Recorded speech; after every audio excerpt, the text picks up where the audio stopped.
Ya no se habla más del Frente de Todos, ahora es Unión por la Patria. Lo tenemos acá, Unión por la Patria. El cambio de nombre no tiene que ver con Alberto Fernández ni con la gestión de gobierno.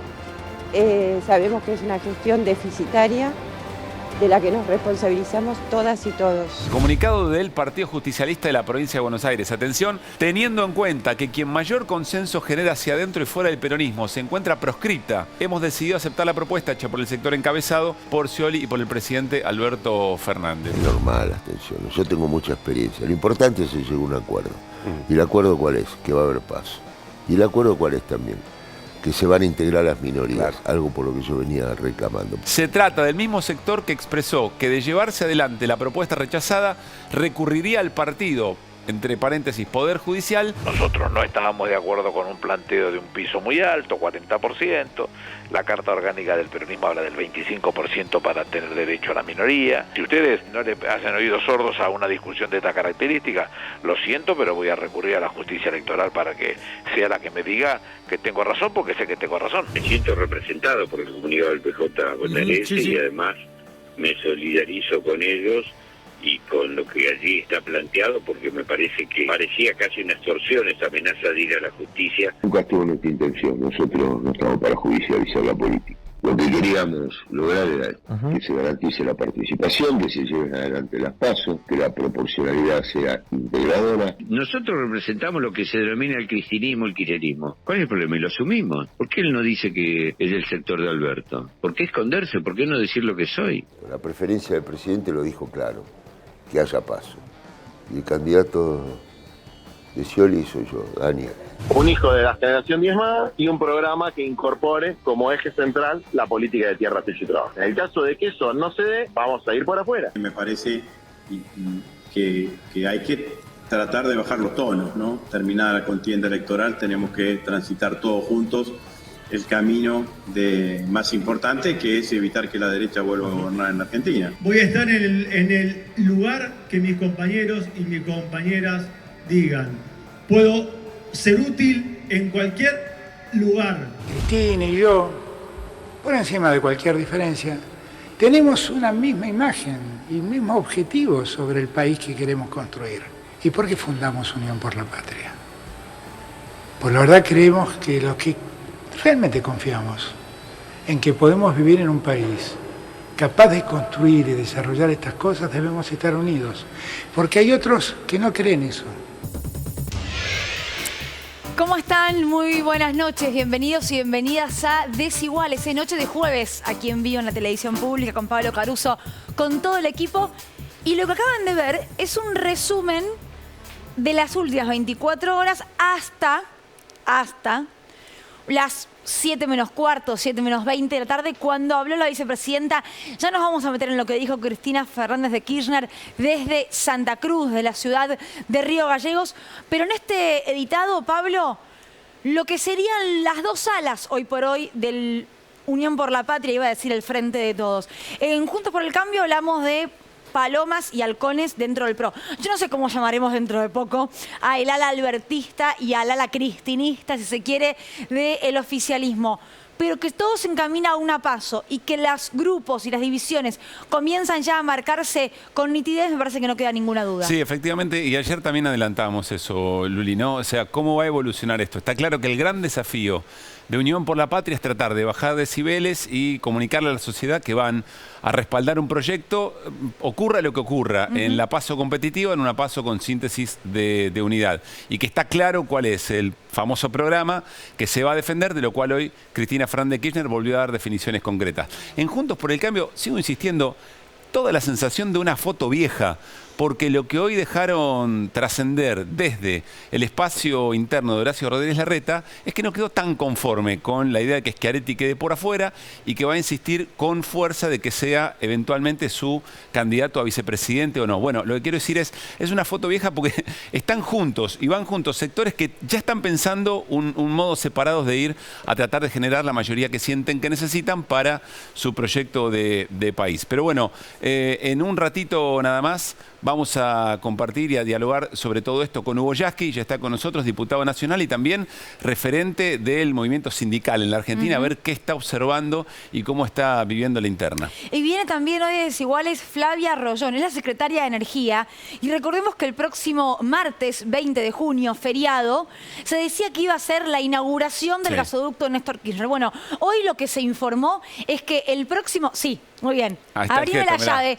Abrime la llave, Caruso. ¿Será así la llave? Yo supongo que una cosa un poquito más grande. Preguntemos, hoy vamos a preguntárselo. ¿Será un botón? No sé. Porque el 20 de junio, el martes que viene, se dice literalmente, se abrirá la válvula para comenzar a llenar el gasoducto Néstor Kirchner. Y el 9 de julio, el próximo feriado patrio, va a ser el día en el que se va a finalmente completar ese llenado e inaugurar todo el tramo que se estuvo construyendo. Así que viene la secretaria de Energía a charlar aquí a Desiguales. Es como la que está en casa, ¿no? A y C. Viste que a veces se te borra. Complica a veces, se ¿no? te borra y decís cuál era. Bueno, pero ahí tienes que intentar prender una hornalla. Sí, acá es un poquito más complicado. Bueno, decíamos, habló Cristina Fernández de Kirchner, fue en Río Gallegos. Ya Pablo Ibáñez nos va a contar por qué también de alguna manera fue a ordenar un poco la escena en la provincia de Santa Cruz, pero dejó, agrupamos dos definiciones. Una las vamos a compartir ahora y tiene que ver con referencias a la interna o a los decires más recientes dentro de la interna. Para mí muestra de que Cristina va a estar en cada baldosa de la estrategia electoral. Lo compartimos. Cuando uno escucha que por ahí, desde el propio espacio político, amenazan con ir al partido judicial, digo, con todo lo que nos ha pasado y con todo lo que acá me permito un poquito de personalismo tal vez, me ha pasado. Hablo de intento de asesinato y de impunidad para los que participaron, planificaron, borraron. Sin embargo, hay algunos que no pusieron tanto empeño en eso, pero sí ponen empeño en querer ir al partido judicial. Y la verdad que cuando, toda esta discusión de que si hay paso, que candidatura única, la verdad que cuando uno tiene responsabilidades de gobierno, por lo menos mientras a mí me tocó ser presidenta, la responsabilidad es gobernar y tratar de que haya la menor conflictividad posible. Esa es mi idea, pero es mi idea, es mi idea. Jamás se me hubiera ocurrido en una campaña ir a una provincia o llamar a una dirigente política para que fuera candidata a senadora contra la candidata a senadora que tal gobernador o tal gobernador puso en tal provincia. No se me pasa por la cabeza eso. Sí, los argentinos, y por eso un poco esto de unión por la patria también, ¿no? Si los argentinos no advierten que cualquiera sea su ubicación política, ideológica, necesitamos imperiosamente un modelo que acabe con la economía bimonetaria y que además permita tener una postura única, uniforme, nacional, patriótica, frente a los que nos exigen programas de ajuste. Esto es lo que estamos viviendo de vuelta a los argentinos.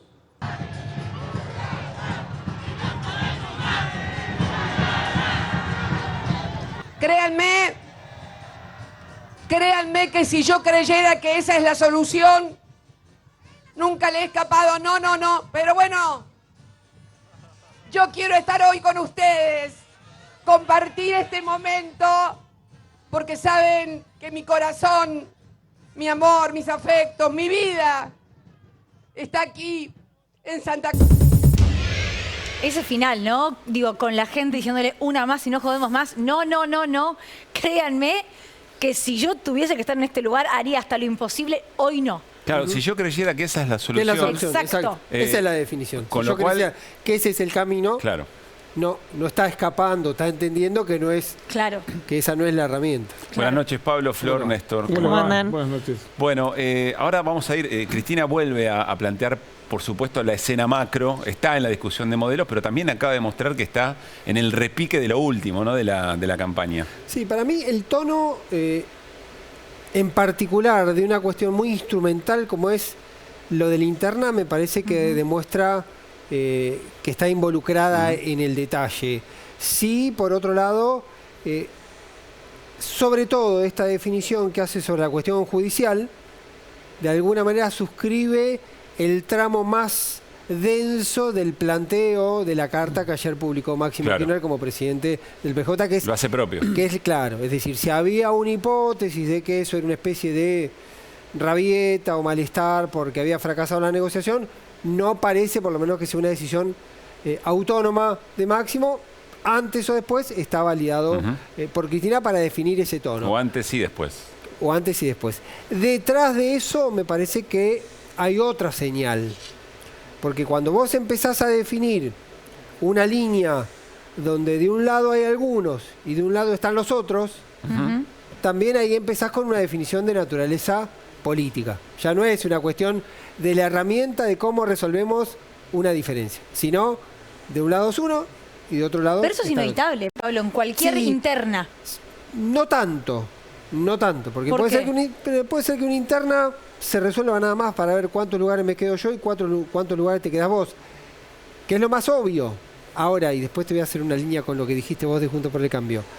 Lo que parece que Cristina está diciendo, porque esto yo lo vinculo con lo que ella también planteó de la representación, de votar a figuras que vos sabés lo que van a expresar en el Congreso. Y me acordé automáticamente, Hugo Yasky usted fue candidato en el 2017, Unidad Ciudadana, que en Unidad Ciudadana firmaban una especie de compromiso que no tenía valor jurídico, pero era un valor político, es decir, si me voy del bloque tengo que dejar la banca.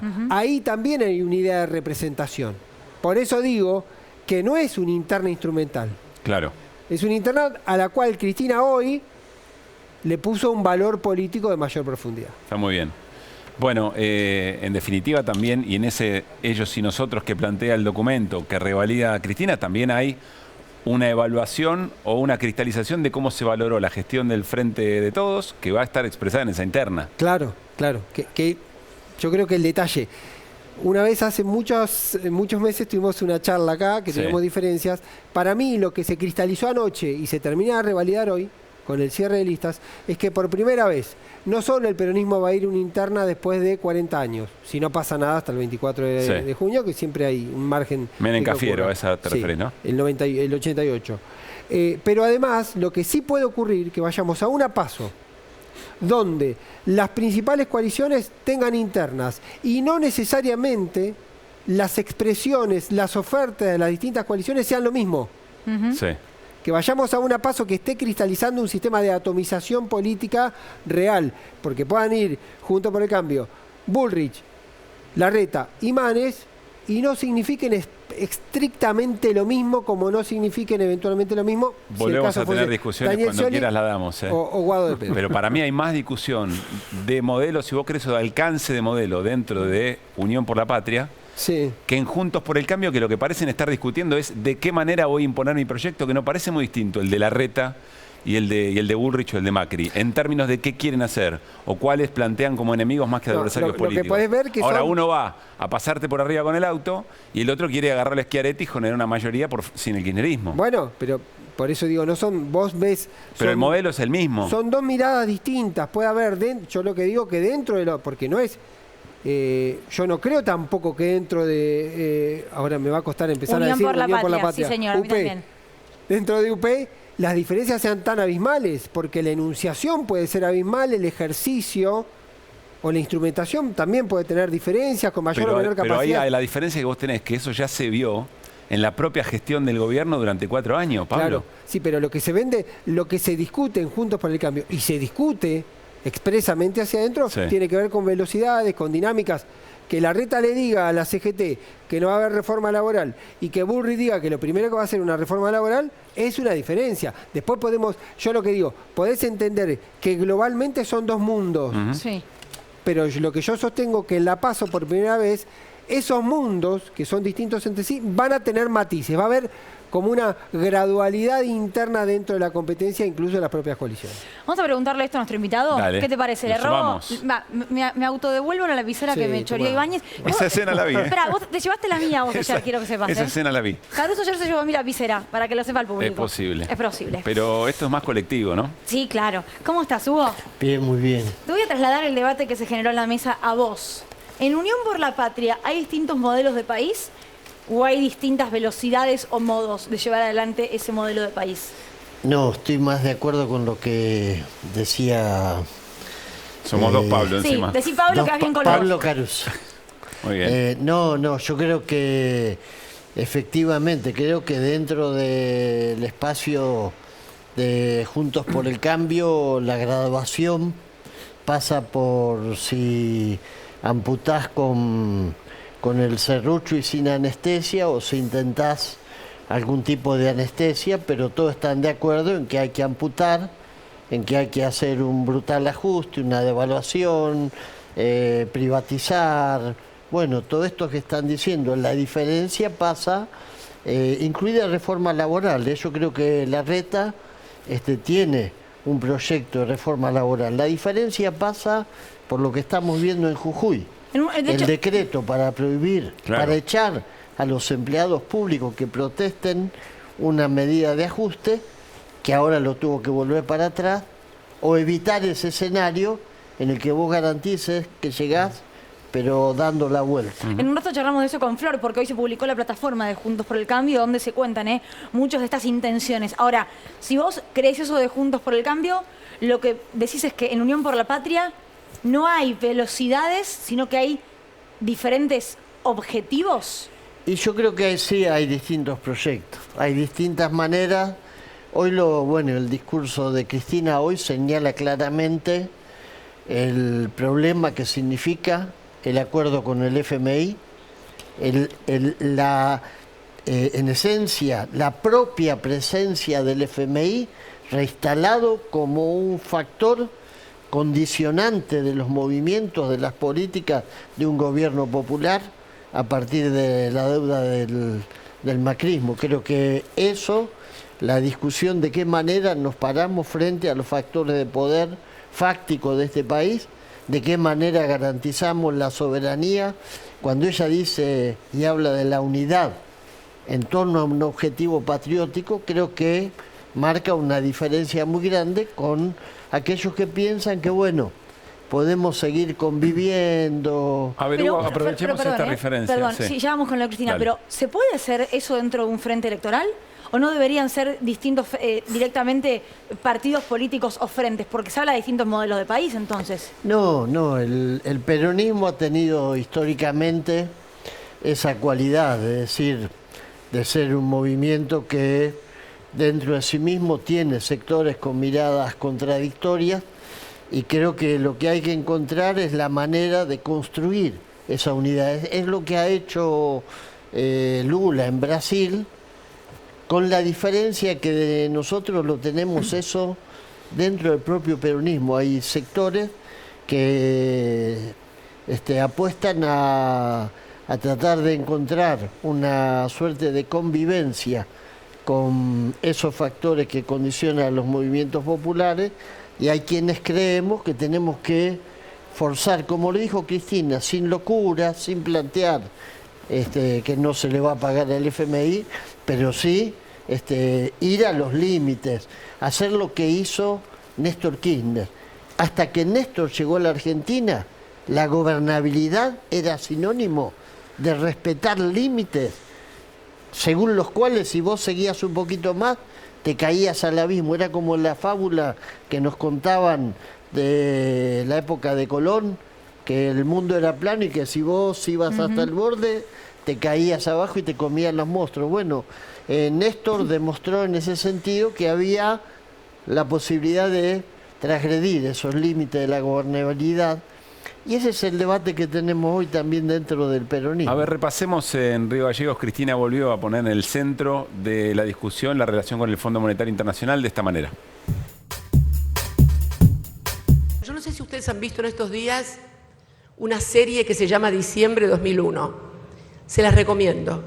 Narra la caída de la convertibilidad y se vea todo un gobierno, ministro de Economía, presidente, pendientes que si el Fondo Monetario Internacional gira o no gira los fondos, algo que podría traspolarse exactamente a lo que nos pasa ahora. Cuando Néstor paga al Fondo Monetario Internacional en el año 2005 no fue un acto ideológico, fue un acto absolutamente pragmático. Creo que fue el acto más pragmático que un presidente ha tomado en la historia argentina. Lo dije en la Plaza, guarda, ojo, porque miren lo que pasó en el 89. Lo refleja el libro que tantas veces lo he recomendado. Se lo mandé al presidente de regalo, espero que lo haya leído, aunque no sé, me parece que no. El de una temporada en el quinto piso de Torre. Bueno, lo que narra ese libro que pasó en el 89 es lo que pasa 12 años después, exactamente 12 años después, en el 2001. Y es lo que está pasando ahora, 20 años después, porque por el brutal endeudamiento. Yo recuerdo ese 10 de diciembre del 2021 cuando advertí, ojo con lo que se firma, ojo con lo del fondo, porque el fondo es esto. Me dijeron, tranquila Cristina, está todo bajo control. Hay que decirle a la sociedad la verdad. Si tenés que firmar porque tenés la 45 en la cabeza, tenés que decirle que te hacen firmar, porque después de todo ese préstamo no lo adquirió este gobierno. Tenemos que solucionar el problema de la falta de dólares en la Argentina. El problema que hoy tenemos es que no tenemos dólares, escasez de dólares.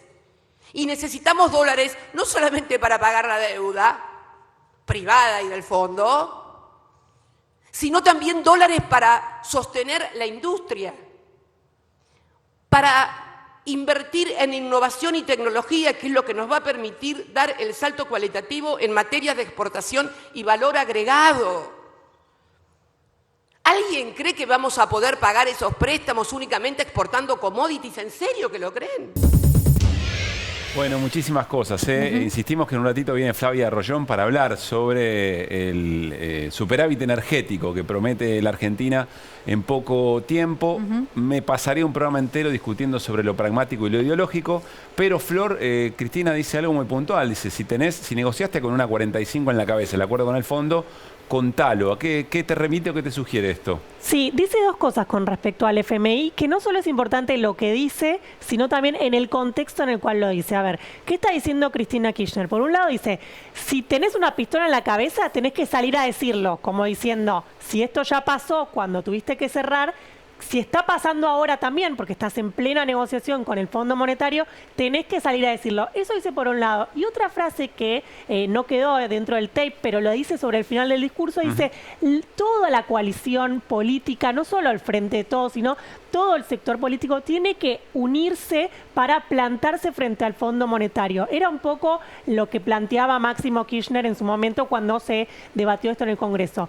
Pero más allá de lo que está diciendo, la importancia es el contexto. Por estos días se está negociando algo muy importante, que es qué va a hacer Argentina con el Fondo Monetario. Hoy el acuerdo está prácticamente caído porque están incumplidas muchas de las metas. Argentina está pidiendo cosas que son centrales para el futuro de la economía y del país de cara a los próximos meses, porque si el fondo no cede ante los pedidos de Argentina, la realidad se va a poner muy complicada en materia inflacionaria, de salto del dólar, digamos. Entonces, hoy Argentina, por más que critique mucho al FMI, también depende del FMI para su estabilidad. Y esto es lo que se está llevando a cabo por estos días. A ver, Hugo, te traslado esto que dice Flor, vos agarrá lo que quieras, por supuesto, pero ¿cómo haces campaña tratando de concientizar que tenés que ser recontra duro con el fondo? Y además es una campaña que, por lo que cuenta Flor, y en el momento que se está realizando, depende tu campaña del fondo. Si te da o no te da, y te adelanta o no te adelanta esos dólares. Sí, yo creo que en el fondo tampoco comen vidrio, es decir, saben que la deuda que nosotros tenemos, porque ellos consintieron en hacer semejante préstamo insólito, que no tiene ninguna explicación. También para dejarte vulnerable en la autonomía, digamos, ¿no? Claro, que lo dijo Duhovne así. de esta manera vamos a tener garantizadas las políticas neoliberales por mucho tiempo en la Argentina. Él lo dijo así, lo festejó siendo parte del gobierno. Pero yo digo, el Fondo Monetario Internacional sabe que nosotros somos frágiles, pero ellos también son vulnerables por el enorme volumen que tiene la deuda. Es decir, no creo que puedan simplemente ponerlo a la cabeza como si fuera hacernos un submarino a los 45 millones de argentinos y que eso les resulte para ellos, digamos, sin costo. Sí. Al menos dentro del Frente de Todos, o no sé si ya decirle Unión por la Patria, ¿hay un acuerdo sobre qué hacer con el FMI de acá en adelante? Yo creo que tenemos que buscar el consenso para poder llegar a ese punto en la Argentina, y hay que buscarlo en el pueblo, porque los factores de poder, así como están bien, es decir, que nosotros estemos en la picadora de carne del FMI, para los grupos de poder que tienen que ver con el negocio financiero, para los que no les interesa que la Argentina tenga mercado interno, para los que quieran que en la Argentina se incruste bien profundo un gobierno neoliberal que les garantice muchas décadas de negocios sin tener la molestia de explicarle a los trabajadores ni discutir con los sindicatos. Para eso se está bien así como está. ¿Para quiénes no está bien esto? Para los empresarios pyme, para los que quieren mercado interno y para los trabajadores. Y tenemos que construir la fortaleza ahí. Por eso Cristina dice, y yo creo que es así, si vos tenés una enfermedad y no te enteraste de que la tenés, o subestimar la enfermedad que tenés, o subestimar las consecuencias de tener que convivir con esa enfermedad, no lo vas a resolver nunca. Sí, además Cristina dice, si vos no lo planteás claramente, después vas a tener un problema de representación. Claro. Porque nadie va a evaluarte en función de la situación cuya gravedad no contaste. Hugo, ahí vamos con Flor a contarles el programa de Juntos por el Cambio que hoy se presentó. Pero, ¿cómo estás viendo la escena de la definición de candidato en el Frente de Todos? Y si crees que puede ser una paz ordenada, no muy beligerante, digamos. Yo creo que esperemos que este golpe bajo, que fue más que un golpe bajo, y yo entiendo la reacción de ayer en el comunicado. ¿Te referís al hecho de judicializar el porcentaje? Claro, es como decir, mirá, le doy la llave de nuestra casa al enemigo, porque decir que vas a ir a la justicia es decir que vas a dejar entrar al enemigo. Si esas cosas no ocurren, yo confío en que puede ser una paso donde haya debate, donde haya una disputa ordenada, pero a condición de que, yo lo decía hoy, hay que tratar de sustraerse a la tentación de ir a buscar fuerza en la casa de nuestros enemigos. Sí, porque si vos te dedicás a recorrer TN, a pasearte por la Nación Más, a hacerle guiños a la justicia, a esta especie de monarquía judicial que tenemos nosotros, si haces eso, evidentemente vas a llevar las cosas a un terreno que no es en el que se tiene que dar. Creo que se puede evitar. ¿La CTA ya tiene elegido un nombre propio para la candidatura? Sí. ¿Quién es? Guado de Pedro, para la presidencia. Creo que es importantísimo Axel en la provincia de Buenos Aires. Va a garantizar una reelección en un distrito clave por la cantidad de votos y va a aportar a la elección nacional. Pero bueno, vamos a estar atentos porque más allá de lo que nosotros queremos hay otros actores en esto. Claro. ¿Pablo? No, me quedo con el tema de los nombres, porque después las definiciones de la paz ordenada tiene que ver con los nombres y con las identidades. Si va Massa, de lejos, parece una figura muy parecida a Daniel Scioli, entonces ahí puede ser que se te empiece a volver más difuso esto de quiénes son uno y quiénes son otros, quiénes son acuerdistas con el fondo y quién no, digamos, ya hay ahí una idea, Hugo, de que parece la enunciación una cosa, pero después el caminar te puede poner una complejidad de ese orden de quiénes son unos y quiénes son otros. ¿Cómo definís al rival interno? No, nosotros hoy, lo digo categóricamente, necesitamos al Frente Renovador y necesitamos a Sergio Massa como parte de esta construcción que se da en un marco de diversidad. Sí. Del mismo modo que Lula necesita a muchos sectores vinculados al empresariado de Brasil como parte de pero su no coalición. Candidato. ¿Cómo? Parte, pero no candidato a presidente. No, sí, también Massa puede ser candidato. No, yo creo que el candidato nuestro, para disputar con algo que además referencia con los jóvenes, con algo nuevo, con algo distinto, con algo con empuje, que no viene no quiero usar la palabra... Ay, casi dice casta. Sí, por eso. Por eso, qué bien, este es rápido. Ahora, que no viene de la sagrada familia de la política. Por eso me parece que Guado en este momento sirve, que eso es la condición que tiene Axel. Axel lo van a votar en la provincia de Buenos Aires mucha gente que no votaría al kirchnerismo ni al peronismo en una elección Ahora, como esta. Esa necesidad del Frente Renovador para el sector que usted representa, ¿es convicción o conveniencia?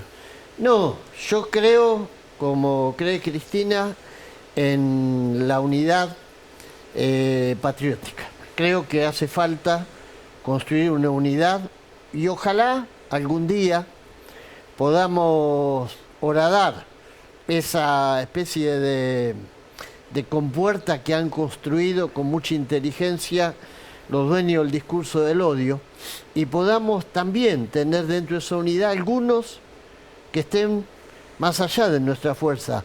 Perón lo intentó. Estoy leyendo un libro muy lindo que es el de Abal Medina, Conocer a Perón. Y Perón lo intenta y él en ese momento veía venir algo muy difícil y muy negro para la Argentina. Y yo creo que Cristina está viendo un poquito más lejos que la mayoría de los políticos de este país y está planteando esa necesidad. Flor, nos metemos en el programa y Hugo se queda para opinar sobre el mismo de Juntos por el Cambio, porque hoy se anunció la plataforma, ¿no? Sí, así es. Me puede ayudar acá Pablo Ibáñez, pero entiendo que cuando se anotan en la justicia electoral, todos los partidos tienen que presentar su plataforma y ahí dice toda la parte económica. Ahora, uno a veces dice, y bueno, los frentes deben presentar cualquier cosa, algo medio así, no más totales para la justicia electoral.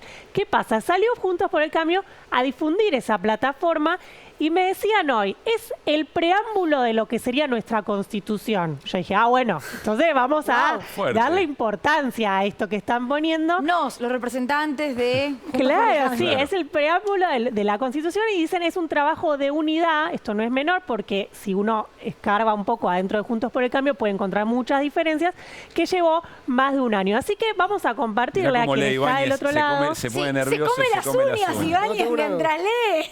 Se pone nervioso, está ansioso por conocer el Lo que trajimos es qué dice este preámbulo de la Constitución de Juntos por el Cambio y qué no dice, para el que está del otro lado y que esté atento. A ver, lo que dice concretamente es, se viene un plan de estabilización para la inflación. Lo que nos preguntamos es, cuando uno quiere estabilizar la economía, lo primero que tiene que hacer es acomodar todos los precios relativos. Muy bueno este cuadro, Flor, muy bueno. El dólar es un precio relativo más de la economía. Bueno, esta devaluación del dólar para acomodarlo, ¿de cuánto va a ser? Claro. Si vos decís plan de estabilización, bueno, ¿qué va a pasar con el dólar oficial? ¿Qué es lo que no dicen, digamos, no? ¿Qué es lo que no dice? Está bien que es, de nuevo, es una plataforma electoral, tampoco va a tener todo el programa económico, pero después otra cosa que nos preguntamos, en todos los planes de estabilización vos tenés que definir un ancla. ¿Qué te va a anclar después de estabilizar? Sí. ¿Cuál va a ser el ancla? ¿El dólar, los salarios, las tarifas? Preguntas que no lo dice. Bien. Otra cosa, dice, vamos a ir al equilibrio fiscal primario. Lo que establece, la pregunta que nosotros nos hacemos es, ¿mediante el recorte de qué gasto? Claro. Porque vos podés ir a... ¿Qué vas a dejar de garpar para llegar a ese equilibrio, ¿Y digamos? quién le va a pagar, digamos? Exactamente. Claro, porque en ningún momento habla de aumentar impuestos, entonces lo que nos preguntamos es recortar qué gastos. La plataforma electoral habla de terminar con privilegios y regímenes de excepción.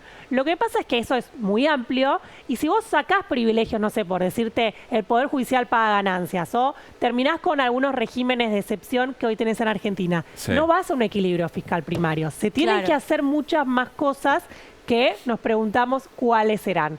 ¿Qué otra cosa más dice? Final del cepo. Uy, ya lo conocemos esta historia. Dice fin del cepo y nos preguntamos ¿con qué dólares? Claro. ¿No? Con los dólares que hoy tenés en la economía se te generaría algo así como un efecto puerta 12 porque toda la gente en Argentina que va al dólar, ahorran dólares, a su vez vos tenés mucha deuda de los bancos, de empresas que están en pesos, se irían al dólar, digamos, ¿con qué dólar vos podrías hacer este final del cepo? Es algo que no se explica. ¿Y cuál sería el nuevo régimen monetario? Que es otra cosa, porque en una parte habla de tener una moneda fuerte, pero si vos preguntás en los distintos equipos de Juntos por el Cambio, no está muy claro cuál va a ser el nuevo régimen monetario, digamos. ¿Van a buscar fortalecer al peso o van a ir, porque lo dijo hace poco Patricia Bullrich en una entrevista, Sí. o van a ir a un régimen bimonetario, que en la economía estén las dos monedas, el peso y el dólar?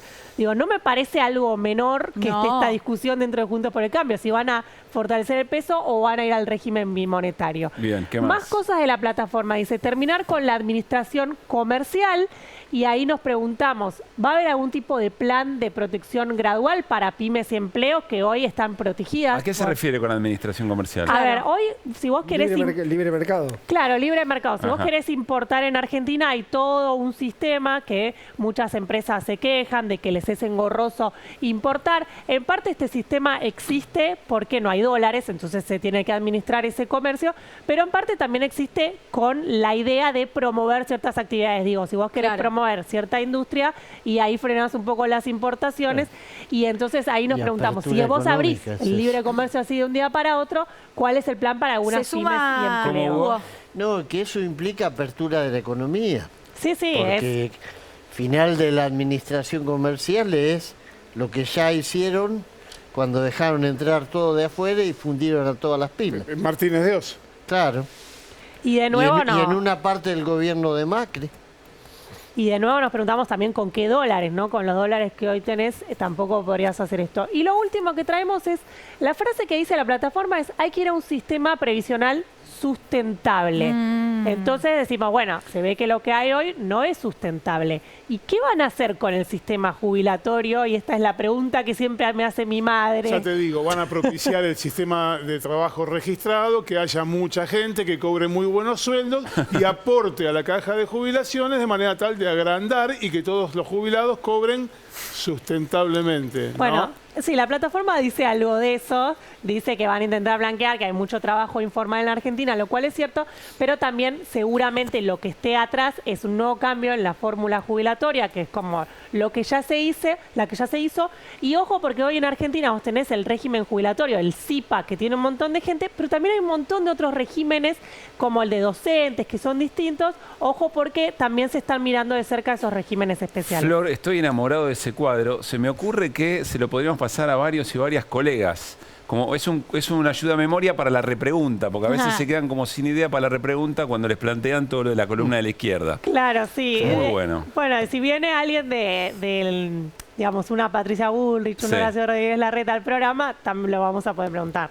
¿Una reflexión, Hugo, de esto? No, me parece que plantea con absoluta claridad cuál es el modelo.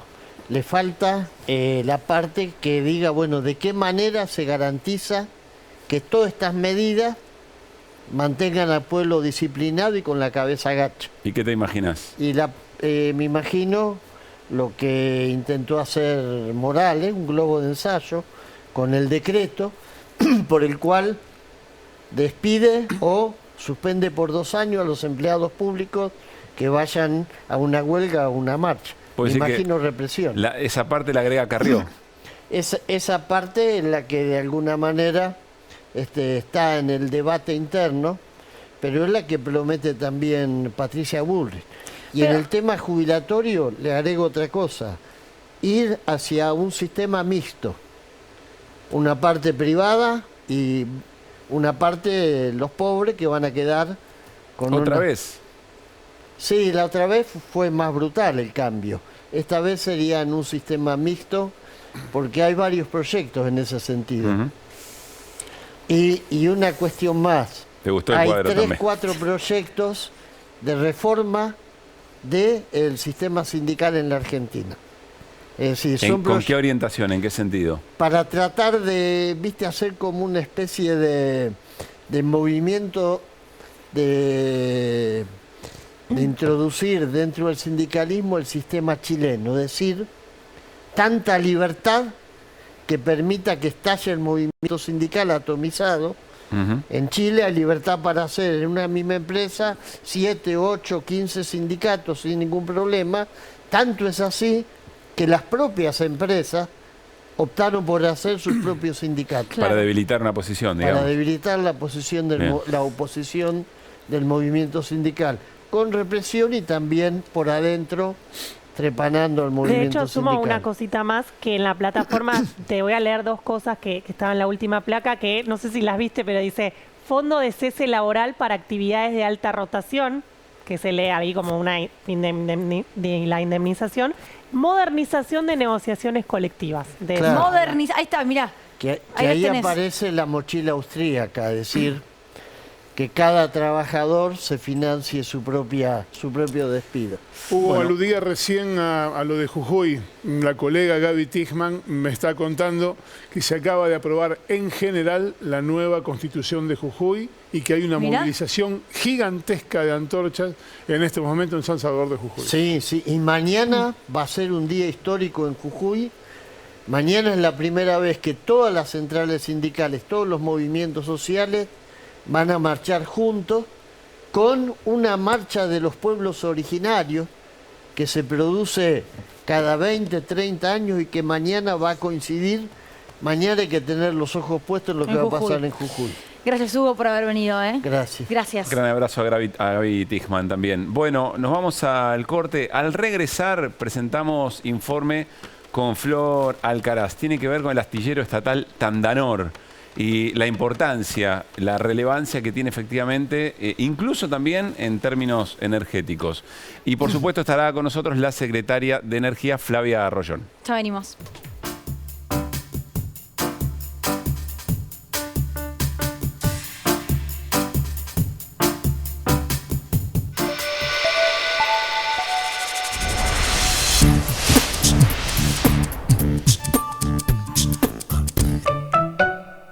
Adrián Mercado presenta su nuevo sistema de subastas online. Desarrollamos un sistema más rápido, más fácil, que te permite participar desde cualquier lugar del país. Si querés que tu empresa crezca, elegí Adrián Mercado. No quiero ver más películas.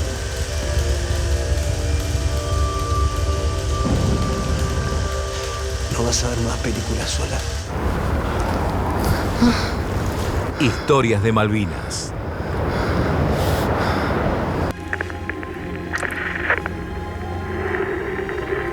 Voy a volver.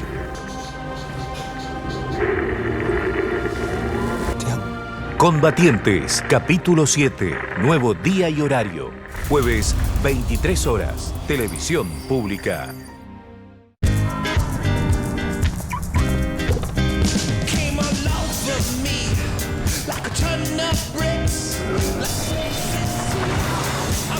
Nuevo Citroën C3. Crea tu propio camino. Hasta el lunes en Coto tenés 40% de descuento exclusivo de nuestra comunidad en vinos finos, espumantes y champañas. 30% de descuento en todos los whiskies. 4x3 en leche larga vida en botella La Serenísima. 3x2 en jugos en polvos seleccionados y todas las golosinas. Encontrá estas ofertas en nuestras tiendas y en www.cotodigital.com.ar. Coto. Santander, una tarjeta exclusiva para todo el mundo.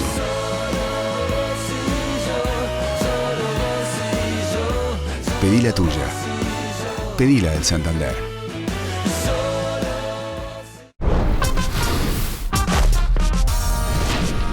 Descubrí Descubrí la experiencia Bimbo Artesano, esa que hace que cada receta sea inigualable. Bimbo Artesano, más que pan, una experiencia. Conocé también Bimbo Artesano Brioche. Dove invitó a mujeres que querían cortar su pelo dañado. Pero guardamos todas las tijeras y les pedimos que mejor probaran Dove Regeneración Extrema. Dove evita hasta el 98% del daño diario en el pelo. Entonces, ¿todavía necesitas un corte? 8 de cada 10 mujeres coinciden en que con Dove su pelo se ve más saludable y pueden evitar el corte. Cortá con el daño, no con tu pelo. Hoy serán llevados al límite, en condiciones extremas, expuestos a entrenamientos exigentes, altas temperaturas y estrés. Rexona Clinical, 3 veces más protección y control del olor.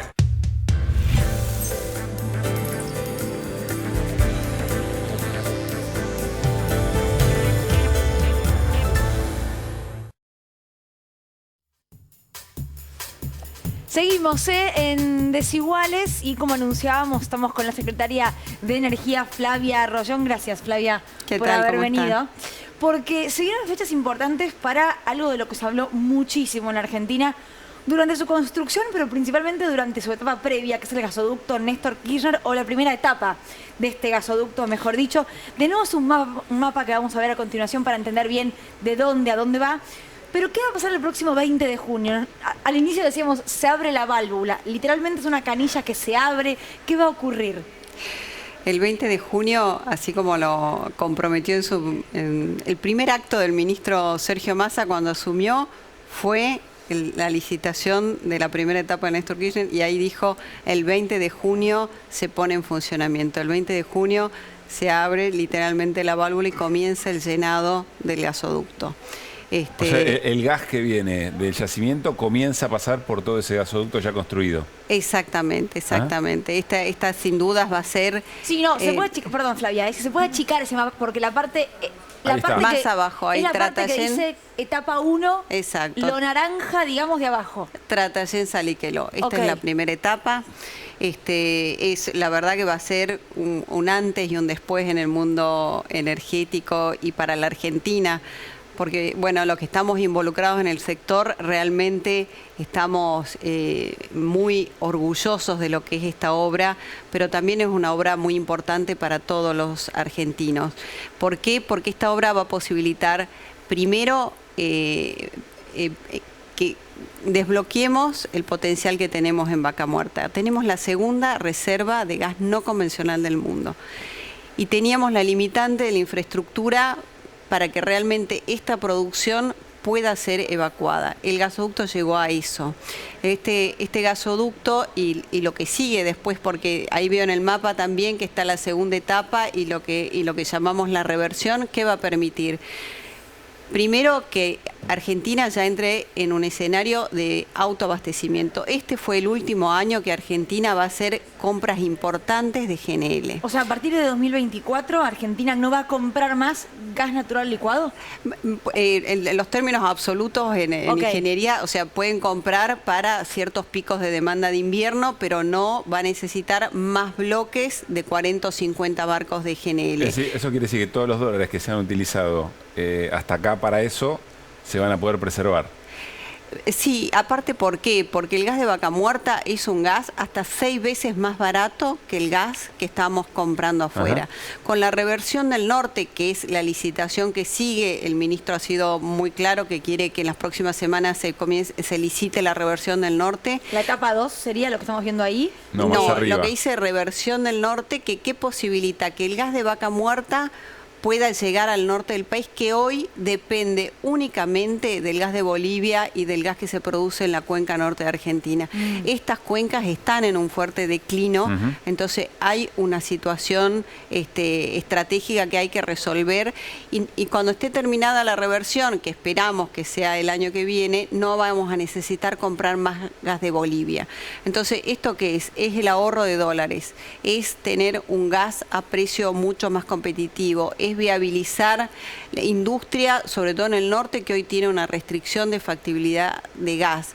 Va a significar una matriz energética mucho más competitiva para nuestro país. Además de lo que es la obra en sí, que los que estamos vinculados en este mundo, el que indirecta o directamente el que estuvo vinculado con esta obra, es una obra que realmente nos llena de orgullo, porque es una obra que nadie apostaba que se podía hacer en menos de 24 meses y se hizo en 10 meses. Claro. Esto sin duda es un hito en la gestión del ministro Sergio Massa, que créannos, bueno, él es muy de gestión, pero estuvo muy encima de esta obra y se ha hecho un trabajo realmente extraordinario con las contratistas, con ENARSA, con el seguimiento y la gestión del ministro Massa, y se pudo lograr cumplir con el 20 de junio y es una obra que se hizo en 10 meses. Flavia, vuelvo a la pregunta de Luli. El 20 de junio entonces se abre la válvula para que empiece a ingresar el gas. Sí. ¿Y el 9 de julio qué es lo que va a ocurrir? No, el 9 de julio se va a ir llenando paulatinamente, y el 9 de julio se planteó el gran acto de inauguración, el acto más formal. Pero la puesta en funcionamiento, tal como se comprometió, va a ser el 20 de junio, y de nuevo, una obra faraónica, casi 50.000 empleos vinculados con esta obra, hubo operarios de más de 15 nacionalidades involucrados, la última tecnología, la verdad que fue todo un desafío, y que también lo llevó adelante ENARSA, que es una empresa estatal, así que una muestra más que con una gestión de una empresa pública trabajando con los privados y con una decisión firme de hacer este gasoducto, que también es importante, que este gasoducto se hace con recursos del Tesoro. Esta primera etapa no se hizo con financiamiento internacional, no lo financiaron los privados, fue una decisión de este gobierno de hacerlo con recursos del Tesoro, porque se entendía la importancia estratégica y que se tomó la decisión y se hizo, ¿no? ¿Se podría haber hecho esto en el gobierno de Mauricio Macri, o por algo técnico era imposible? Bueno, se intentó hacer y no se pudo. ¿Y por qué no se pudo? Bueno, porque plantearon otro esquema de financiamiento que después fracasó, y después, bueno, se fue dilatando, y después llegó pandemia y ya o sea, no hubo voluntad política en un punto. Yo creo que hubo algún error en cómo se planteó el financiamiento de esta obra, ¿no? No, digo esto teniendo en cuenta que estamos en un año electoral, que todos vamos a ir a emitir nuestro voto a las urnas, para tener en cuenta también que no es lo mismo cualquier tipo de política en un país para este tipo de obras públicas. Mira, te lo pongo de esta manera. Esta obra es una muestra clara de lo que es la gestión, de lo que es tener una decisión firme como la que tuvo en su momento, bueno, esta gestión, y después el ministro Sergio Massa, que dijo, esta obra se termina antes de que llegue el invierno más crudo de la Argentina, y cumplió. Y de hecho no es solamente el gasoducto, nosotros tenemos el gasoducto, así como también se están reactivando otras obras importantísimas en la Argentina, el gasoducto de la costa, obras de energía eléctrica. Hace más de 7 años que no se hacían obras de importancia en redes de alta tensión o estaciones transformadoras. Nosotros hoy tenemos 13 obras en 19 provincias. Hemos reactivado el plan de transporte, estamos entre las obras que activamos porque tenían financiamiento y las que dejamos licitadas, vamos a sumar casi 5.000 kilómetros de líneas de transporte de alta tensión en Argentina.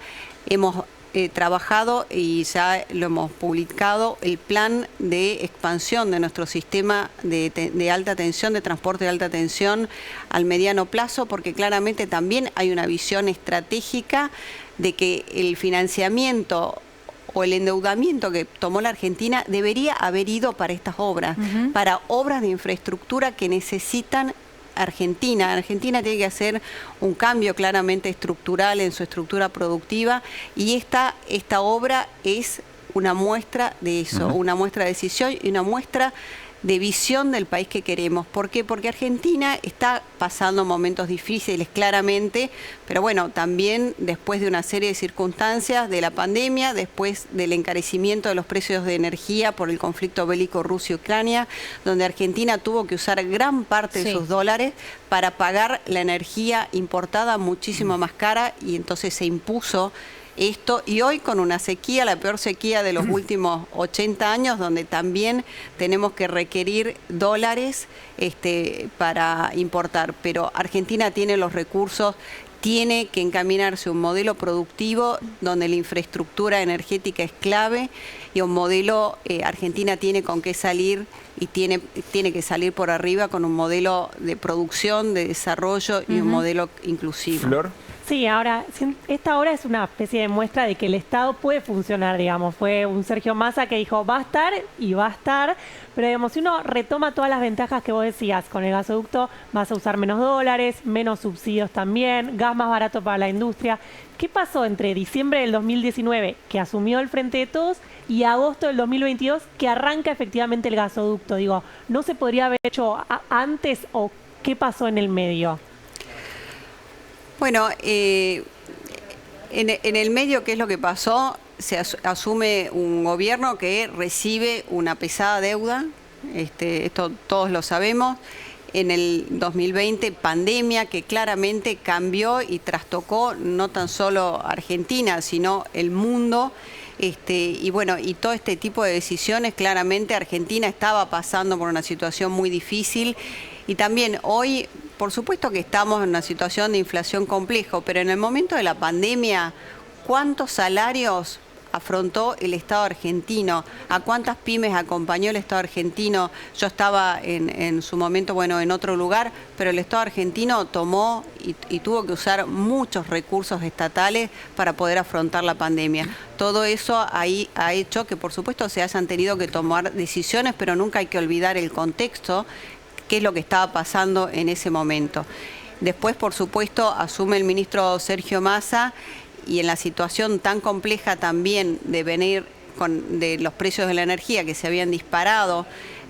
Recordemos que en el año pasado Argentina no tuvo ningún tipo de restricción energética, pero nosotros veíamos los diarios y veíamos cómo en Europa sugerían bañarse de a dos, y que la gente no podía afrontar sus facturas de energía. Argentina, y esta gestión, tomó la decisión de comprar y pagar la energía lo que valía, y que ninguna industria y ningún argentino tenga ningún tipo de restricción energética. Eso también habla de decisión, y así asume el ministro Sergio Massa. Y yo creo que esto fue, estoy segura, entre tantas prioridades de su gestión, esto fue una prioridad 1, ¿no? Pablo. La saco del tema energético, forma parte del equipo del ministro Massa, habitualmente participa de los viajes y las negociaciones, y me meto con el tema Fondo Monetario. Hay como una mirada, una expectativa a ver qué va a ocurrir. ¿Cómo están las negociaciones? ¿Está frío? ¿Hay negociaciones permanentes? ¿Cómo está hoy esa situación? Bueno, hoy hay un trabajo muy intenso. El equipo liderado por el licenciado Matkur y está trabajando por lo menos 3 horas por día en diferentes grupos. Hay un trabajo todos los días de por lo menos 3 horas por día. Así que no está para nada frío, demanda mucho tiempo, y el propio ministro también está involucrado a diario con las negociaciones del FMI. Entiendo que hay un viaje inminente, pero creía que va a ir el grupo más reducido, el grupo económico, ¿no? Yo tengo la cartera de energía, trabajamos con el FMI, pero sería como la cartera ampliada. Pero lo que te puedo decir es que hoy todos los días hay horas y horas de trabajo remoto con el FMI. ¿Y con la expectativa de que algo relativamente inminente pueda producirse? Con la expectativa, sí. Flavia, cuando aparece Fondo Monetario, recursos naturales, aparece la palabra litio, pero también vaca muerta, hay un gran temor, fundado, por ejemplo, en expresiones como la de Laura Richardson, digamos, la generala que estuvo aquí, que comanda la Quinta Flota, que es saber defender la soberanía de nuestros propios recursos, en negociaciones a veces muy disímiles, digamos, ¿no? En la relación de fuerzas que tiene un Fondo Monetario que nos tiene bastante a tiro de lazo, y los recursos que nosotros tenemos. ¿Cómo se le puede transmitir a la ciudadanía que se van a defender soberanamente esos recursos en el tiempo y las negociaciones que se están realizando? Los recursos claramente se defienden y no con el fondo, absolutamente con todos los inversores. En el tema de Vaca Muerta puntualmente, nosotros Vaca Muerta hoy está en un récord de inversión. Este año en Vaca Muerta se van a invertir 8.000 millones de dólares, el año pasado se invirtieron 6.000 millones de dólares y es un récord absoluto. Cuando uno defiende sus recursos, defiende confiado en un modelo. Y lo mismo en el litio, que si bien pertenece a las provincias también han marcado claramente su norte de cómo quiere que se desarrolle. Acá el problema no es si se desarrolla o no, sino cómo queremos que se haga. Y en esas conversaciones las posiciones son claras y son firmes. De hecho, acabamos de enviar proyecto de ley de GNL, un proyecto de ley de hidrógeno, y las conversaciones son esas, queremos desarrollarlo para el bienestar de los argentinos y no es casual que antes de hablar de una ley de GNL nosotros nos involucramos con la construcción del gasoducto, hicimos un plan gas, que para el común de la gente que no entiende qué es el plan gas, es un mecanismo liderado por la Secretaría de Energía, por el Ministerio de Economía, donde se junta oferta y demanda, donde los productores ofrecen y nosotros coordinamos la demanda y garantizamos el gas para el mercado interno de Argentina hasta el 2028, a un precio promedio de $3,80. $3,80 es un precio muy económico, muy competitivo con respecto a los precios internacionales, más si pensamos que esta licitación se llevó a cabo en el mes de octubre y noviembre y se terminó adjudicando en el mes de diciembre. Bien. Argentina tiene su mercado interno de gas resuelto hasta el 2028 y por eso podemos empezar a hablar de exportar nuestro gas, de proyectos de desarrollo. Estas leyes contemplan el contenido local y el desarrollo de la industria local y por supuesto la mirada es mucho más ambiciosa que Vaca Muerta para nuestro mercado interno, para el mercado de Chile, Brasil y Uruguay, sino que la mirada es de un sector energético que va a dar vuelta a la balanza, que va a ser el segundo sector generador de dólares en la Argentina y esto no es una promesa, esto es una realidad. Lo que también significa que el 20 de junio comience el llenado del gasoducto Néstor Kirchner, que hay una ruta que está trazada y que ya está transitándose. Esto es un tren que ya partió, inversiones que ya están en curso y todavía no hemos hablado de todo el potencial del desarrollo del offshore, del desarrollo de la minería, de litio, de cobre, donde también la mirada es respeto al ambiente, respeto a las comunidades, integración con industria local. De eso se trata, ¿no? De tener un modelo de país y un modelo de desarrollo. Bueno, 20 de junio y 9 de julio, las dos fechas claves, estaremos muy atentos a lo que ocurra y las imágenes políticas, además, que eso va a dar. Flavia, gracias por haber venido. A ustedes. Gracias. Bueno, nos vamos a ir con Flor Alcaraz. Con Flor Alcaraz para la presentación del informe sobre Tandanor. Hola, Flor. ¿Cómo están? Bueno, tengo que confesar que parte de estos informes son parte de mis obsesiones. Hacía un tiempo que quería hacer algo sobre industria naval y también tiene que ver con lo que venían conversando, el desarrollo de industria y de energía nacional y la soberanía. Estuvimos en Tandanor, este hospital de barcos, por llamarlo de alguna manera, que arregla buques, pero también construye puentes para el tren Sarmiento, por ejemplo. Lo estuvimos recorriendo y compartimos el informe, si les parece, y después conversamos. Dale.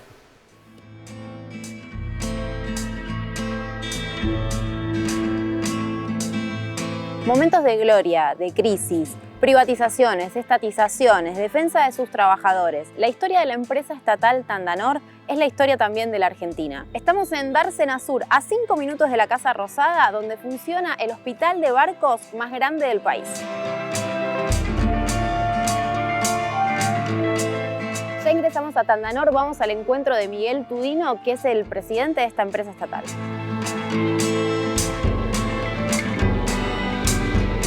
Estamos en la dársena sur del Río de la Plata, muy cerca de la desembocadura del riachuelo. Aquí tenemos 34 hectáreas dedicadas a la industria naval, 23 corresponden a Tandanor, que es el astillero que casi tiene 144 años de la nación Es una sociedad anónima de participación estatal mayoritaria, donde se realizan reparaciones y construcciones de buque de alto porte. Es el decálogo menemista de la reforma del Estado. Nada de lo que deba ser estatal permanecerá en manos del Estado.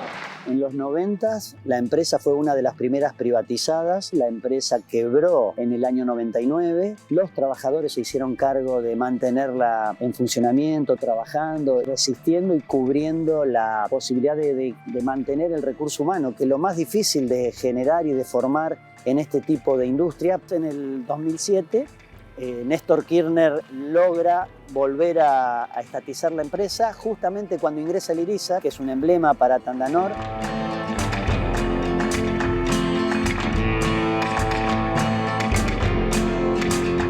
En Tandanor se están haciendo trabajos que tienen mucho que ver con la soberanía del país, que estamos proyectando un buque polar, se ha reparado el buque Irizar, el que hace la campaña antártica, y bueno, a partir del FONDEF, que es el Fondo Nacional de la Defensa, hoy la Armada Argentina, las fuerzas, tienen la posibilidad de invertir en modernizarse. Y en una decisión muy fuerte del ministro Tayana, a partir de la aplicación del FONDEF, estamos mirando hacia el sur.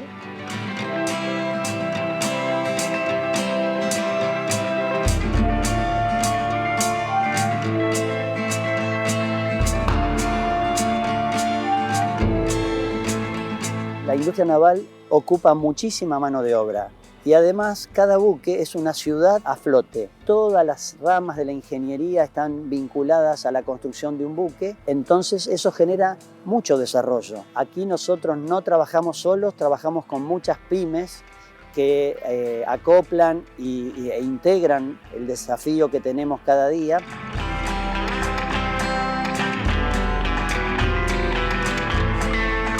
Si vos cerrás este lugar, quedás sin posibilidades de defender tu territorio, de defender tu patrimonio y por supuesto, de tener presente tu soberanía.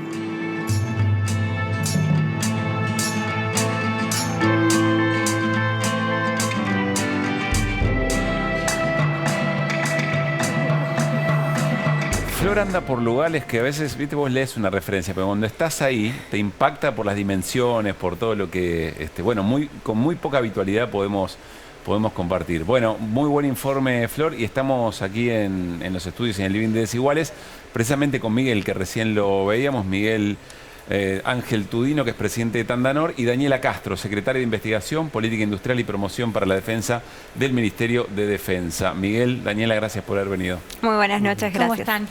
Yo te digo algo, sí. Flor, es algo que no es ningún secreto, publicó un par de historias en Instagram cuando fue, yo las vi, los trabajadores en bicicleta yendo de un lado para el otro, del hospital de barcos. A mí me pareció espectacular ya cuando vi historias de Instagram. ¿Saben lo que más me llama la atención? Que ahí lo decíamos en el informe. Esto está a 5 minutos de la Costanera, donde te comes el sándwich de botiola. Digo, vas a hacer un paseo a la reserva. Sí. Está acá nomás, o sea, a 10 minutos de la Casa Rosada. Esto está pasando ahora. No te tenés que ir muy lejos de la ciudad de Buenos Aires para poder conocer esto, que tiene que ver con lo que veníamos conversando, con la soberanía, con el desarrollo de la industria naval, porque también lo que me llamaba la atención a mí, que por eso quise ir a Tandanor especialmente, que cuando se habla de industria naval parece algo del pasado, ¿no? Sí. Al menos para mi generación o para nuestra generación es como... de películas. Sí, no, es ahora, es en presente y sirve para solucionar problemas cotidianos de los argentinos y las argentinas. Y que Miguel, Daniela, tiene una historia además de haber sufrido la privatización. O sea, Tandanor fue recuperada por el Estado, ¿no? Totalmente, y tiene que ver con eso, con que Argentina tiene una industria naval. Argentina debe tener una industria naval porque es un país con una extensión marítima enorme, ¿no? Esta pampa azul. Y efectivamente esta privatización en su momento de Tandanor tuvo que ver con un modelo alejado de esa visión en los 90 totalmente. Y bueno, y por supuesto el astillero también sufrió toda la crisis de 2001-2002 y después con el esfuerzo de los trabajadores y también con una decisión política en su momento del presidente Kirchner se recuperó y volvió a manos del Estado. Insistimos, pensar la soberanía en el siglo XXI es pensarla en clave también de conocimiento y de desarrollo. Y dentro de eso, desarrollo industrial. ¿Puedes reforzar la idea, Miguel, de qué pasaría si no tuviéramos un Tandanor? Sí, claro. Tandanor cumple 144 años este año.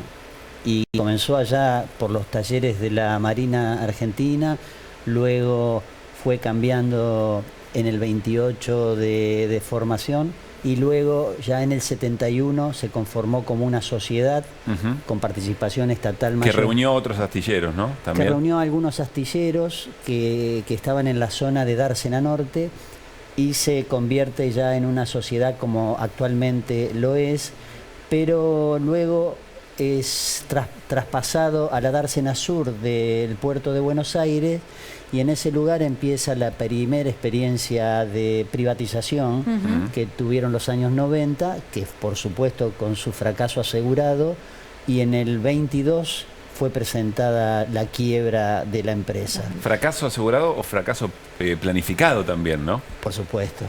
Estaba planificado porque, así como comenta aquí la compañera, es cierto que Tandanor está muy cerca del centro de Buenos Aires. Está al lado de Puerto Madero. Al lado de Puerto Madero. Es una amenaza permanente, inmobiliaria que tiene el astillero y consideramos que durante los 4 años del último gobierno hubo una deliberada decisión de bajar el nivel de unidades de negocio, construcciones, trabajar en submarinos en la zona del astillero Storni, que unido a Tandanor conforman el complejo industrial naval argentino desde el 2010, cuando la ministra lo conforma y lo desarrolla de tal manera de que ese conjunto, Nilda Garré, ese conjunto trabaje en forma aunada, todo bajo la razón social de Tandanor. Insisto con la pregunta, si no tuviéramos Tandanor, ¿qué riesgos soberanos tendríamos? Bueno, hoy, por ejemplo, y a partir de la excelente respuesta que nos está dando la ley del FONDEF, que fue pensada y presentada por Agustín Rossi allá por el 2019, sobre el final del gobierno de Mauricio Macri.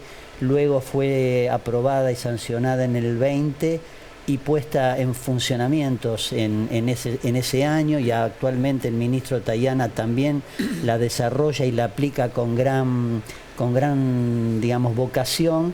Eso ha permitido, por ejemplo, que la Armada Argentina empiece a recuperar la capacidad de navegación que estaba prácticamente aniquilada. Puede ahora también pensar en que en todas las campañas antárticas se van a realizar con buques argentinos, con el buque Irizar, insignia de la reparación y de los trabajadores de Tandanor, que lo recuperaron después del incendio del 2007. Y hoy no tendríamos campaña antártica seguramente, porque los costos del alquiler de un buque extranjero para realizarlo hacen que tengas que suspender, por ejemplo, todas las bases que no son permanentes. O sea, perdón que lo traduzca de esta manera tan burda, ¿no? Pero digo, para poder tener campañas antárticas, tenemos que agradecerle a Tandanor. Si no, no iríamos directamente. No podríamos hacerlo de ninguna manera. Y a la Armada Argentina. Y a la Armada Argentina. Sí, y es fundamental porque puede darse el caso de que nuestro país tuviera los recursos, suponiendo, para hacer una contratación a un buque de otro país. Ahora, también está la voluntad o no de que eso pueda pasar. Entonces, tener un astillero nacional, que además funciona como tractor de la industria. Miguel lo ha dicho claramente, hay un número importante de pymes en torno al trabajo que realiza Tandanor, todo el mantenimiento de embarcaciones de la Armada. Esto es brindarle, por eso decimos conocimiento e industria para la soberanía o de la mano de la soberanía. Esto es tener un astillero estatal que se enmarca dentro de una directiva de política de defensa, de disuasión, de una Argentina con proyección antártica. Bueno, necesita esos medios materiales. Esos medios materiales es Tandanor, esos medios materiales es el trabajo argentino industrial. Quiero hacer la pregunta al revés. Quizá les excede, ustedes me dicen, pero ¿qué otras políticas respecto del mar podríamos tener en base a la capacidad que tiene Tandanor? Desde luego, recuperar la capacidad de una marina mercante. ¿Por qué sería importante eso? ¿Qué es una marina mercante? Y la marina mercante es la que te permite, por ejemplo, hoy independizarte de las condiciones que generan tener un transporte absolutamente condicionado. Tal es así que te definen hasta los productos que podés vender y dónde los podés vender. Porque salvo las grandes corporaciones que definen sus transportes con grandes compañías, por ejemplo, hace muy pocos días vino un productor de alfalfa. Perdón, estamos hablando de los barcos que transportan lo que producimos, digamos, lo que ¿no? producimos, que hoy es todo privado. Todo privado, sí. Y actualmente hay personas que han desarrollado negocios en el extranjero donde pueden estar exportando. Por eso contaba el ejemplo de una persona cordobesa que ha desarrollado un hermoso proyecto con alfalfa, sí, que podría vender ilimitadamente a Emiratos Árabes todo lo que se le plantee, pero no logra que nadie le realice el transporte. Y si en una oportunidad lo logró, esa persona empezó a ocuparse de quedarse con el negocio. Es decir, el transporte te condiciona todo. Si no tenés independencia en el transporte, no sos... Es decir, Tandanor está refregándose las manos esperando que vengan políticas de estas características para poder... Bueno, hace poco, ¿se acuerdan que hablamos acá del canal Magdalena? Sí, que estuvimos en el puerto de Buenos Aires y ustedes están muy conectados. De hecho, entiendo que esta semana hay una navegación en el canal, en el futuro canal Magdalena, para justamente ganar esa soberanía que hoy no tenemos. Sí, correcto. Y el sábado hicimos una en todo el cordón del río Paraná, desde Timbúes al sur, porque conocemos ese espacio, porque somos de esa provincia, por lo menos algunos de los que formamos parte de Tandanor. Yo soy del oeste de la Argentina. Vos sos mendocina, ¿no? No, sanjuanina. Cordillera. Yo lo escuchaba decir, ¿de dónde casi. es? ¿Mendoza? Y nos damos cuenta que un buque que sale de Puerto General San Martín a completar carga en Bahía Blanca, tiene que pasar por Uruguay. No puede navegar en aguas argentinas. Claro. Y ahí decirles, perdón, también que los organismos científicos tecnológicos del ámbito de la defensa, mañana justamente se va a hacer la presentación del informe final del relevamiento batimétrico que se hizo en la zona del canal de Magdalena, que ha permitido una actualización de datos y que eso ha sido a cargo del Servicio de Hidrografía Naval, para el cual Tandanor ha fabricado una embarcación muy importante. Esto es también la definición de Tandanor, fabricando, no solamente haciendo mantenimiento o reparaciones de embarcaciones. Esto ha sido un hito muy importante, la botadura fue muy importante y bueno, pronto va a operar esa lancha. Siempre pienso, Luli, cuánto más defenderíamos lo estatal. Si conociéramos más estas experiencias, tendríamos más autoestima respecto de lo que somos capaces de hacer y mucho más orgullo respecto a estos temas, ¿no? Voy a ver el regalo que trajeron, porque hay una caja acá y viste que a mí estas cosas me encantan. Bueno, pero nos así paramos, que voy a ver qué hay por acá. 40 años. Ay, pesa esto, mucho, Malvinas nos une.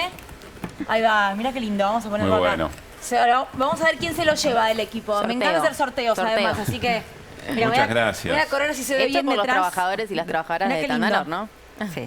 Qué lindo. Muy bueno. Hermoso. Y además interesante porque... es acero naval y construido por los trabajadores de Tandanor. Hermoso, y la vinculado verdad. con lo que siempre hablamos con algunos sectores de excombatientes que nos dicen, che, Malvinas no es solo lo bélico, tiene que ver también con lo que representa en términos de recursos y demás, ¿no?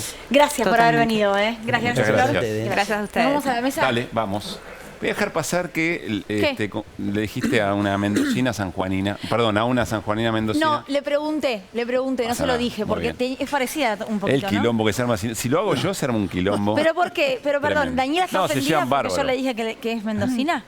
No, me dice que no. Muy bien. Me dice que no está ofendida. Bueno, Néstor. Le perdonamos toda la crupia. Claro, ese es el punto. Pero hoy te para repartir. Taca. ¿Qué querés? Le perdona todo. ¿Cuánto apostás? Decime Nada, si no soy medio crupier de casino. Sí, está para pedir pronóstico de listas. Y levantar. Para levantar. Y levanta. No va más. ¿Quién es el candidato? No va más esta pavada que estamos haciendo. Néstor, todo tuyo. Vamos a hablar. Algunos de ustedes recuerdan que en la Argentina hubo una empresa que se llamó Oil Combustibles. Sí, claro. Una empresa importante del rubro de la petrolera que en un momento determinado terminó siendo vendida a un consorcio integrado por YPF, estatal, en ese entonces durante el gobierno de Mauricio Macri, y la empresa privada DAPSA. Esa parte de la historia tiene una causa judicial. Y esa causa judicial se concatena directamente con los empresarios que eran dueños de Oil Combustibles, que eran Cristóbal López y Fabián de Sousa. Cuando se produjo la venta, los dos estaban presos. Era parte de aquella historia por la cual fueron detenidos, acusados de que se quedaban con impuestos de la venta, el impuesto de la venta de los combustibles, fueron sindicados como los que estafaban a todos los argentinos, que se quedaban con la nuestra, fueron detenidos. Aquello generó la reacción cuando los escarcelaron del expresidente Mauricio Macri diciendo esto no es lo que habíamos convenido, esto no es lo que habíamos pautado.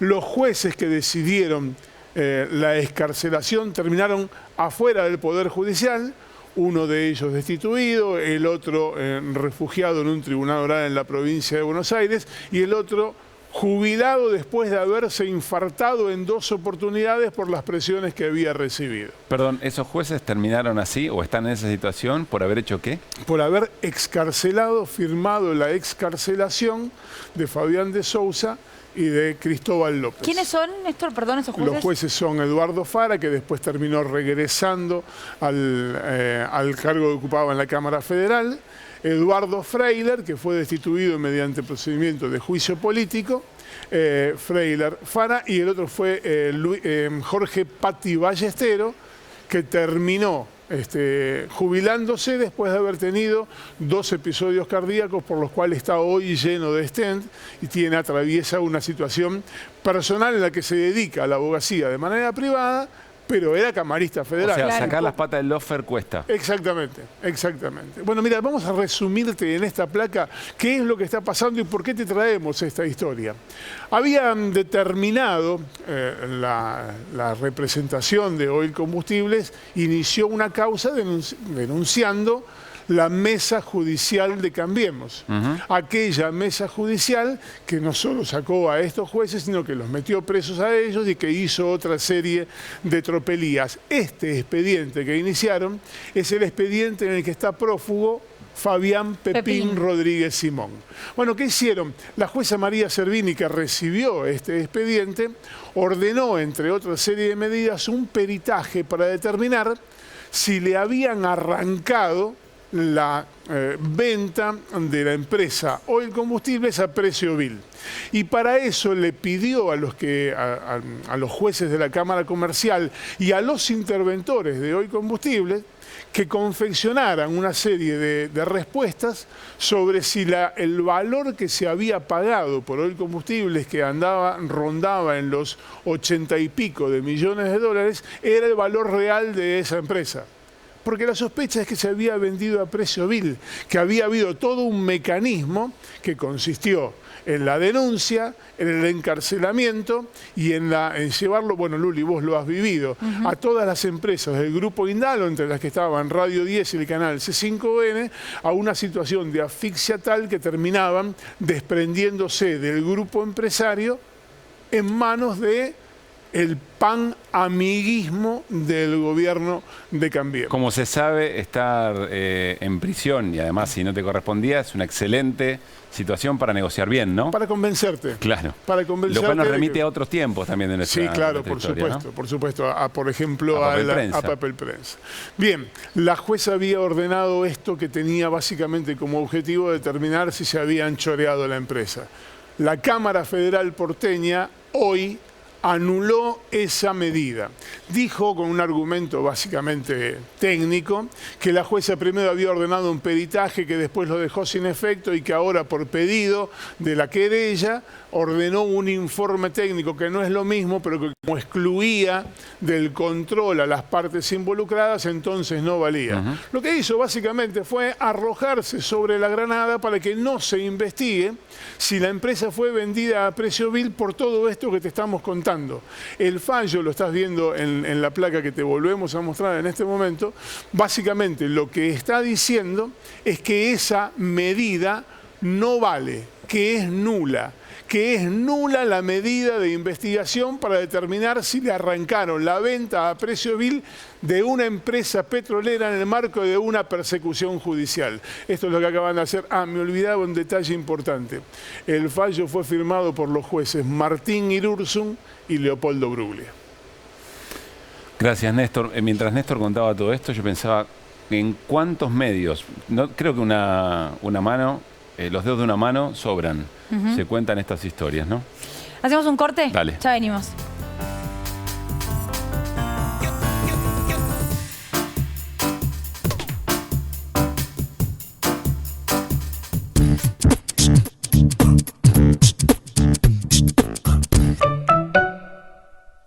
Adrián Mercado presenta Argentina Mining 2023, Santa Cruz, el evento premium del sector minero argentino. Santa Cruz, la provincia argentina con mayor cantidad de minas en producción y la mayor exportadora de minerales del país. Del 14 al 16 de junio, Río Gallegos, Santa Cruz. Invita Adrián Mercado.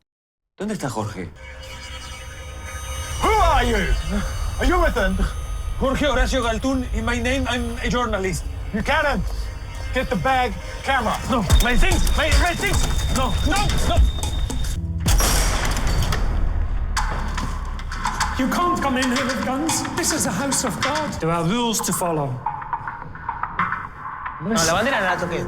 Cóndor 105. Este jueves, 22:30. Televisión Pública. Todas las axilas merecen el mejor cuidado. Por eso con Dove elegís más que protección. Único con un cuarto de crema humectante y vitamina E. Sentí la diferencia con Dove. Me siento hermosa con mis axilas. Estar orgulloso de papá es parte de tu mundo. Este es él pidiéndole a la inteligencia artificial que le cuente chistes. Y acá, haciendo su primer artelate viendo un tutorial. ¡Apa! Llegó el otoño. Este Día del Padre, hacele el mejor regalo con grandes descuentos y muchas cuotas. Musimundo, parte de tu mundo. Descubrí la experiencia Bimbo Artesano, esa que hace que cada receta sea inigualable. Bimbo Artesano, más que pan, una experiencia. Conocé también el nuevo Bimbo Artesano Papa. Podemos decirte todo lo que querés saber sobre el Cronos. Porque sabemos lo que es tener uno.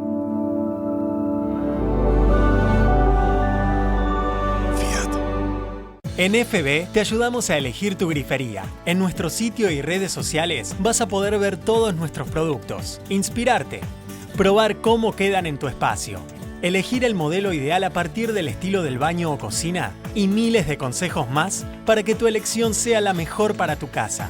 Elegí FB, grifería de alta tecnología. Hoy serán llevados al límite, en condiciones extremas, expuestos a entrenamientos exigentes, altas temperaturas y estrés. Rexona Clinical, 3 veces más protección y control del olor. Desde que la vi y pasé mi sueldo a BBVA, me convertí en Laura, la buena onda. Salimos a almorzar entre 20 y hay que pasar una tarjeta. Relax, Laurita. El banco ya te dio 100 lucas de bienvenida. Además, si pago con QR, tengo descuentos exclusivos por cobrar mi sueldo en supermercados y combustibles. Sos una genia, Lauri. Qué lindo cuando la ves. Escaneé este QR y descubrí todos los beneficios de pasar tu sueldo a BBVA. BBVA, creando oportunidades.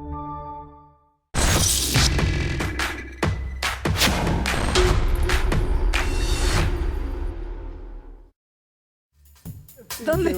Muy bien, seguimos en Desiguales. Mirá qué linda esa imagen, Luli. Hermosa. Y qué lindo también cómo se trabajan Desiguales, porque Sí, es que nos espectacular. tengamos que callar habla bien de nosotros. Bueno, ese obsequio de acero naval con la imagen de Malvinas nos enorgullece. Bueno, lo que estamos por ver a continuación tiene que ver con lo que está pasando en la provincia de Jujuy en este momento, a partir de lo que nos contaba Néstor Espósito, es decir, como reacción a la media sanción, Néstor. En rigor, se aprobó en general la reforma de la Constitución. Se aprobó Está en general. presente el gobernador, Sí. Gerardo Morales, que además es el presidente de la Asamblea Constituyente. Se aprobó en general un cuarto intermedio y a partir de, en un ratito, es inminente, empieza a votarse uno por uno cada uno de los más de 60 artículos de la nueva Constitución reformada. Por supuesto que es lo que hay en las calles calles ahora es un rechazo muy grande y muy, diverso, de no solamente la oposición política, sino de pueblos originarios, sino de sindicatos docentes. Sí, es una marcha enorme. Una intergremial que viene coordinando todos los movimientos de protesta. Lo que me cuenta, insisto en citar a la fuente, la colega Gaby Tichman, es que a partir del momento que se conoció que se había aprobado, se había dado la aprobación en general de la reforma de la Constitución, hubo una movilización espontánea, además de la convocada, que tapizó de gente las calles de San Salvador de Jujuy. Bueno, veremos cómo sigue específicamente esta situación y qué impacto tiene en la figura política de Gerardo Morales, ¿no? Nos vamos, ¿el domingo? Sí, el domingo. Domingo de la ya noche. nuestro viernes. Sí. Falso viernes, porque mañana trabajamos también en otros lugares. Hasta el domingo a las 9 de la noche. Pasen bien.